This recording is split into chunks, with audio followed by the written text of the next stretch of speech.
My top 10 passions. My top 10 passions. What are my top 10 passions? I'm not going to go into that right now. But a lot of times, what I do with kids or athletes or whoever I'm working with, people, I always talk them in terms of finding their top 10. So I tell them this: if you only had a day left to live, what would you do with that day? If you only had a week left to live, what would you do with that week?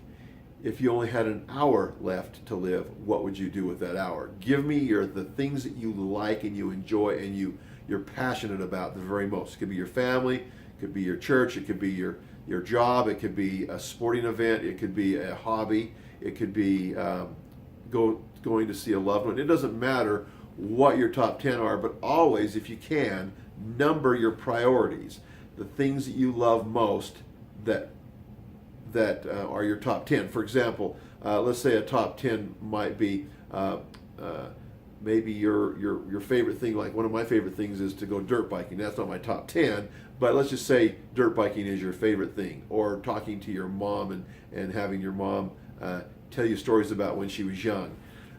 Those top 10 need to be listed. Try to list your top 10 and put those on your mirror and your wall. The things you are most passionate about in your life, the things that are most important to you, put those down to your top 10. And be sure that the ones and twos and threes, the lower level priorities in your life, don't get in the way of your 10, 9, 8, etc. In other words, do the things you feel the most passionate about.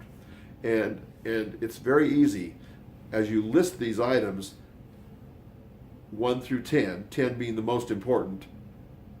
You can easily say, okay, is this more important than these other things? And if it's not, it needs to take its place. You need to force passions into their place. Cause them to take their turn in terms of your values and your desires and your love for life. Be anxiously engaged in a great cause or a good cause, and do the things you feel are the most important in your life, so that when you lay down, you'll be happy that you did the things that were most important in your life. Do we always do that? Not necessarily.